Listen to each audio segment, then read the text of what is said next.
हर हर महादेव महादेव।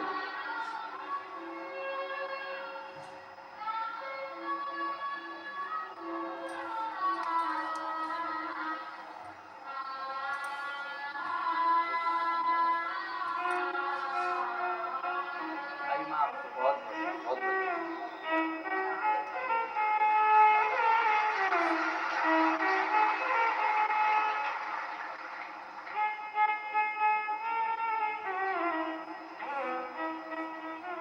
एक विश्वास अपने भीतर उत्पन्न करो, एक भरोसा।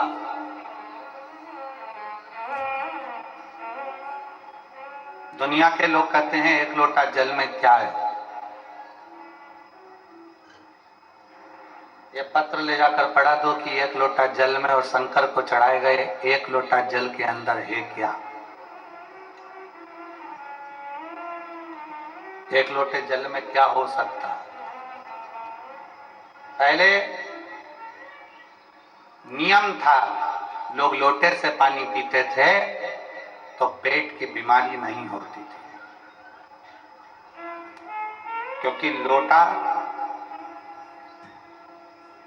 चौड़ा होता है, नीचे से मुख सकड़ा होता है, तो उसका उदर जल की मात्रा से, वैज्ञानिकों का, साइंस का, आयुर्वेद का रिसर्च है। आप अगर शिव पुराण की बात ना माने तो मोबाइल पर सर्च करिएगा कि लोटे के जल में और गिलास के जल में कितना अंतर है। जिस व्यक्ति को गैस से जुड़ी हुई, पेट से जुड़ी हुई जो भी प्रॉब्लम में रहती है, अगर वो लोटे का पानी पीना चालू कर दे, लोटे से पानी पीना चालू कर दे, गिलास हटा दे और लोटे से पानी पीना चालू कर दे, भले दुनिया के लोग उसको गवार कहने दो, कुछ भी बोलने दो, पर अगर वो लोटे से पानी पीना चालू कर दे तो पेट की आधे से ज्यादा बीमारी समाप्त हो सकती है। एक लोटे में उतना बल है। अब दुनिया के लोग हंसते हैं, खूब हंसते हैं। क्या आप कैसे गांव वालों जैसी बात करते हो, लोटे से पानी पीते हो?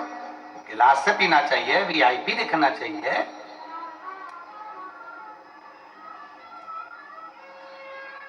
हमें महाराज जी आपके सबरी नारायण में जब हम आए थे, हम सबरी नारायण में जब पहले कथा करने, साल हो गया, कितना साल हो गया, 15 में आए थे हम साधुता। 2015 आए थे तो महाराज जी के विनय निवेदन पर महाप्रसाद पाने के लिए मंदिर गए, और सबरी नारायण मंदिर में जब महाप्रसाद पाने के लिए गए तो हम उनको देखकर बड़ा अच्छा लगा।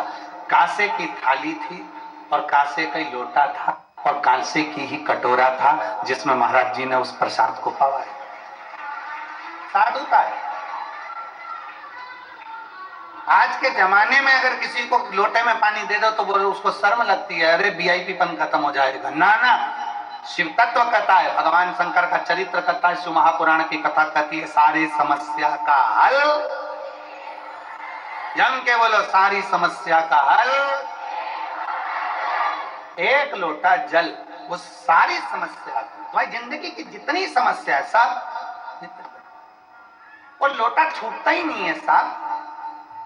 पैदा हुए उस दिन हाथ में लोटा आया छठ पूजन का, छठी पुजाई, आखिरी में मरे तो हड्डियां भी लोटे में भरा के गंगा जी में गई। वो लोटा छूटता ही नहीं।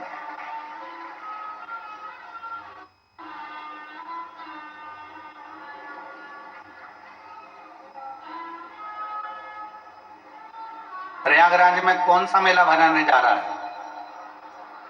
जम के बोलो जरा। कुंभ। कुंभ का मतलब क्या होता है? घड़ा। घड़ा मतलब लोटा, कलश, घड़ा, कुंभ। उसको महाकुंभ कहा गया है। महाकुंभ।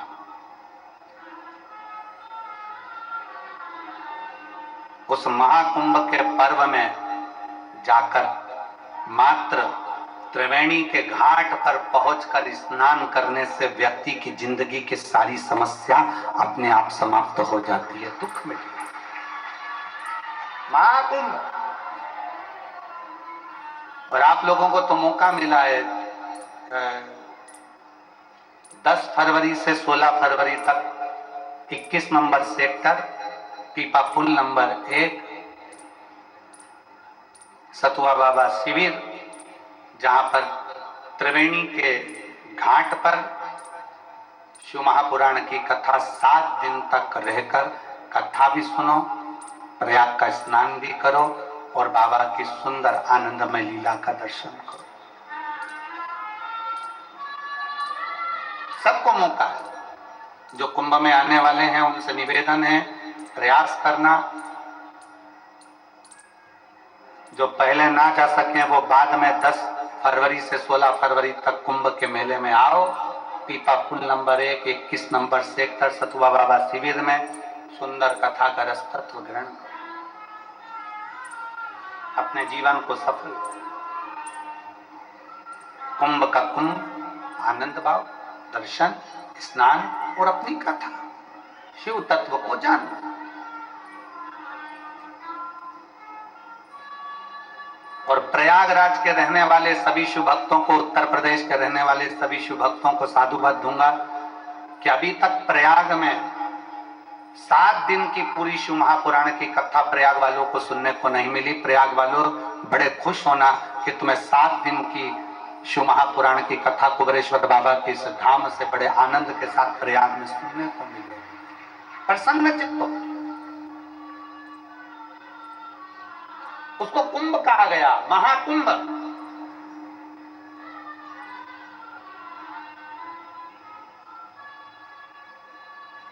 घड़ा, कलश, हम जब भगवान शंकर को कुछ देने के लिए जाते हैं तो वो हमारे भीतर की अभिमतता, हमारे भीतर का अहंकार हम शंकर को सबसे पहले देते, सबसे पहले। और कितना सुंदर कहा है, काशी में माता पार्वती जी ने भगवान शंकर से एक प्रश्न किया। जिस समय पर अशोक सुंदरी को माता पार्वती जी प्रकट कर रही थी अशोक के वृक्ष से, उसके पहले जब देवाधिदेव महादेव वहां से जाने लगे किसी कार्य के लिए, तो माता पार्वती जी ने रोक लिया। शंकर जी को रोक कर पार्वती जी हाथ जोड़कर एक विनय करें, एक निवेदन किया।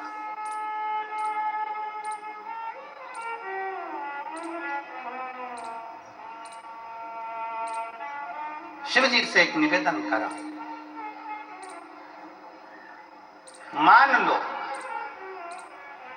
कोई व्यक्ति, कोई मानव, कोई मनुष्य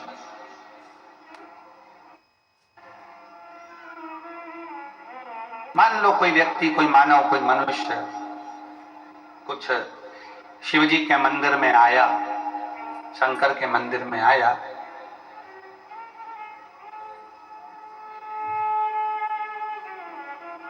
और वो आपके मंदिर में आकर कुछ भी लेकर नहीं आया। मान लो शिवालय आया, ना पानी लाया, ना पुष्प लाया, ना बेलपत्री लाया, ना जल लाया, ना दूध लाया, ना दही लाया, ना अक्षत लाया, बस शंकर के मंदिर में आ गया। उसने कुछ नहीं दिया, कुछ भी नहीं दिया। क्या शिव उसकी झोली खुशियों से भरते हैं? क्या शंकर उसकी खुशियां उसके प्रदान करते हैं? शिव महापुराण कहती है, शंकर का चरित्र कहता है, शिव तत्व कहता है, काशी की पवित्र धरा की यह कथा कहती है। शंकर कहते हैं पार्वती से, कोई शिव भक्त मेरे मंदिर में आया, कुछ भी लेकर नहीं आया, ना जल लाया, ना दूध लाया, ना बेलपत्र लाया, ना फूल लाया, ना पंखड़ी लाया, ना धन लाया, ना दौलत लाया। पार्वती वो मेरे पास आ गया, उसने अपना कीमती समय निकाल कर मुझे दान दिया है समय का, इसलिए उसके भी अंतिम समय में मैं उसको समय का दान दे दूं। उसके अंतिम समय में समय, और जीवन में चाहिए क्या? समय तो चाहिए, चाहिए क्या?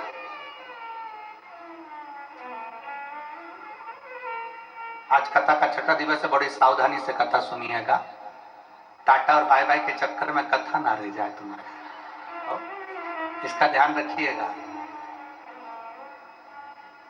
ये टीवी में फोटो तो तुम्हारा आ जाएगा, पर वहां भी फोटो आना जरूरी है। ये इसीलिए निवेदन है, टाटा बाय बाय के चक्कर में कथा को बाय बाय मत कर देना। बहुत ध्यान रखकर सुनना, बहुत।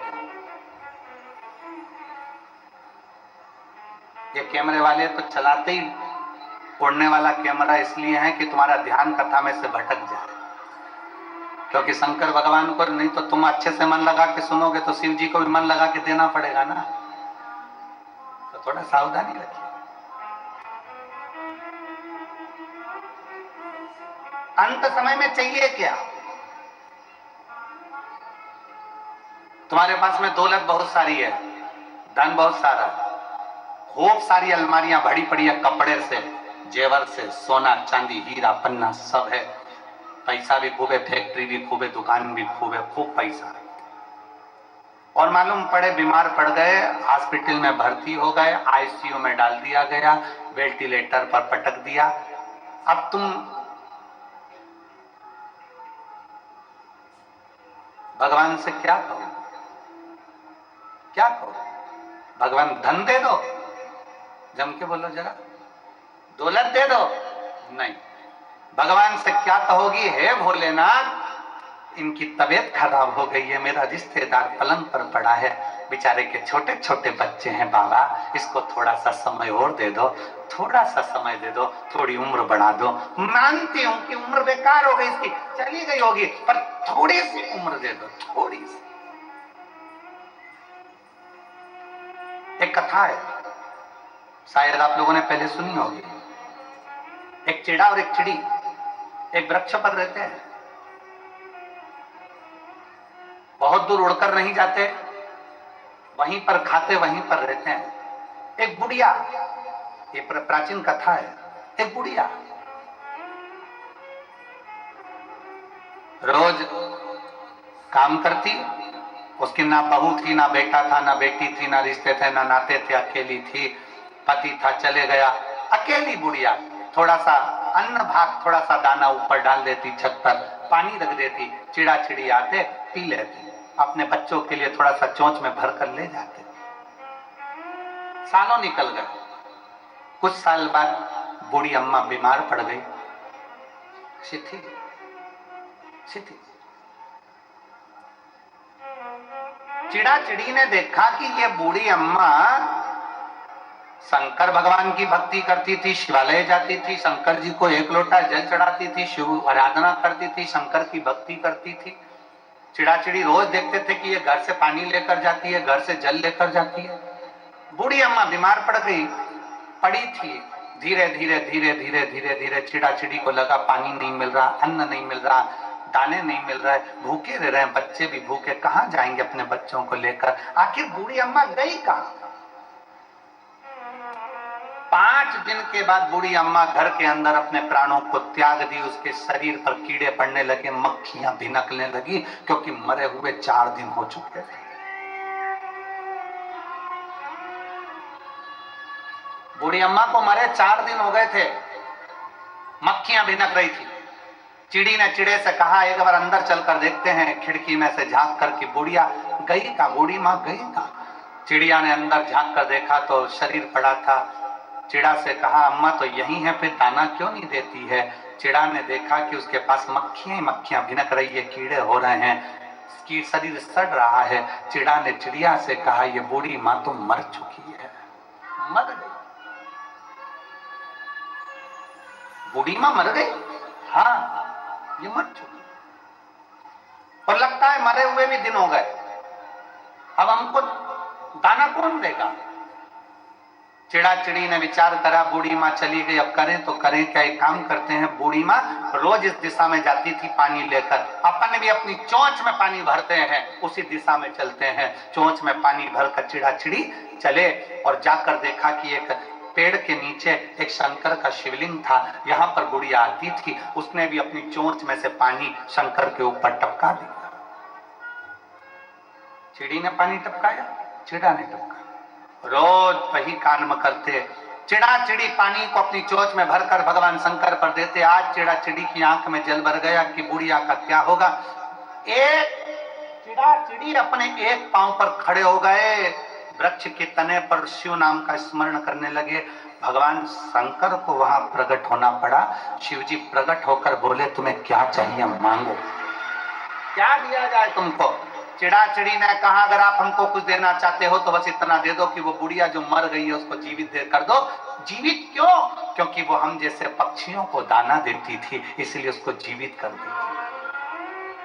4 दिन हो गए मरे हुए। सृष्टि लीला में मैं ये कर सकता, 4 दिन मरे हुए व्यक्ति को जीवित नहीं कर सकता। चिड़ी ने अपना तप नहीं छोड़ा। आखिरी में शंकर भगवान को 4 दिन पहले मरी हुई बुढ़िया को जीवित करना ही पड़ा।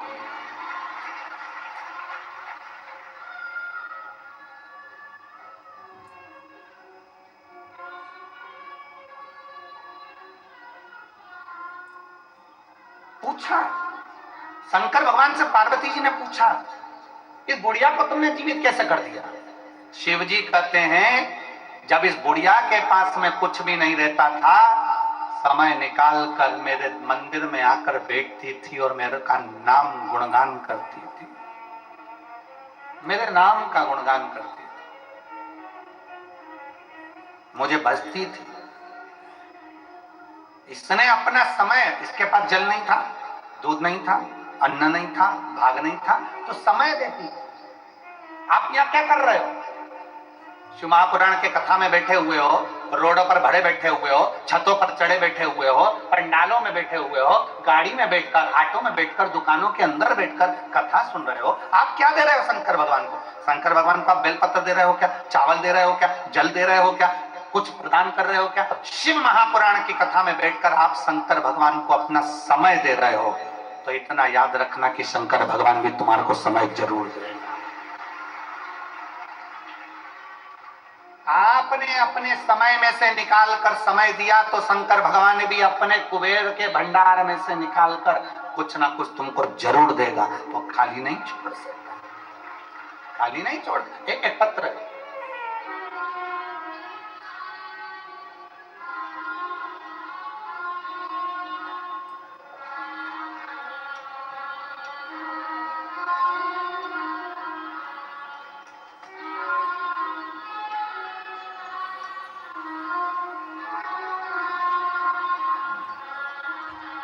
मेरा नाम सोनिया देवी, पति राजेंद्र पंडित, ग्राम बहरोकी, थाना जसीडीह, जिला देवघर से आए हूं। कहीं बैठे हो तो हाथ हिला सकते हैं। मेरा नाम सोनिया देवी, पति राजेंद्र पंडित, ग्राम बहरोकी, थाना जसीडीह, जिला देवघर से हैं। आ जाओ, एक बेलपत्र ले जाना माता, हाथ हिला दो, आ जाइए। देवघर से आए। मेरा मोबाइल नंबर ये है। झारखंड की निवासी हूं मैं, बाबा बैद्यनाथ धाम से आई हूं। माता के चरणों को प्रणाम करते हैं क्योंकि वो बाबा धाम से आई हैं। एक बार जोरदार ताली बजाकर उनका साथ होगा। भोले बाबा का क्या बखान करूं गुरुजी। मेरे बेटे ने 2 साल से फॉर्म भरा रहा था, हर बार फेल हो जाता था, बार बार 2-3 नंबरों से रह जाता था। तब मेरी माँ ने बताया कि टीवी पर सीहोर वाला महाराज कथा सुनाता है। मैंने टीवी पर कथा सुनना चालू किया। आपके कथा में सुनने में इतना बल दे दिया कि रोज हम मंदिर जाने लगे, झाड़ू पोछा, 1 लोटा जल चढ़ाने लगे, शुरू किया।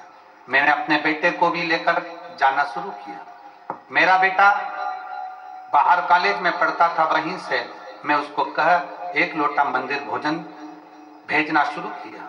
बेटा बोलता था, मंदिर जाने से क्या नौकरी मिलेगी? मंदिर जाने से क्या नौकरी मिल सकती है? तब मैंने टीवी पर सुना कि जमशेदपुर में कथा होने वाला है। तब मैं और मेरे बेटे को लेकर पंडाल में गए। गुरुजी, पंडाल में बहुत भीड़ था। गुरुजी, सारे पंडाल भरे थे। मैंने बाहर बैठकर कथा सुना और प्रार्थना करके आया। मेरे बेटा बोल रहा था, गुरुजी की पंडाल में बैठने से नौकरी मिलेगी क्या? फिर मैंने अधिक मास में पशुपति वाले व्रत किए, बेटे के लिए पार्थिव शिवलिंग निर्माण किया, ऑनलाइन पूजन जो आपने शंकर जी की कराई थी पार्थिव पूजन वो करी। तब मेरे बाबा ने ऐसी कृपा कर दी, बेटे को विश्वास नहीं था कि कथा में पंडाल में बैठकर भी फल मिल सकता है। बाबा ने ऐसी कृपा कर दी, 23 दिसंबर 2023 में रिजल्ट आया, भारतीय नौसेना में अप्रैल 2024 में मेरे बेटे का ज्वाइनिंग, अप्रैल 2024 में मेरे बेटे का ज्वाइनिंग हो गया। मैंने सपने में भी नहीं सोचा था कि गुरुजी मेरा बेटा नौकरी करेगा। मेरे पति ने लेबर मिस्त्री का काम करके पढ़ाया है। बाबा ने अप्रैल 2024 में भारतीय नौसेना इंडियन नेवी में ज्वाइनिंग दे दिया। मेरे बेटे का 8 महीने का ट्रेनिंग के बाद जनवरी 2025 में कर्नाटक में ड्यूटी दे दिया है। शिव तत्व किसको कहते हैं? पत्र में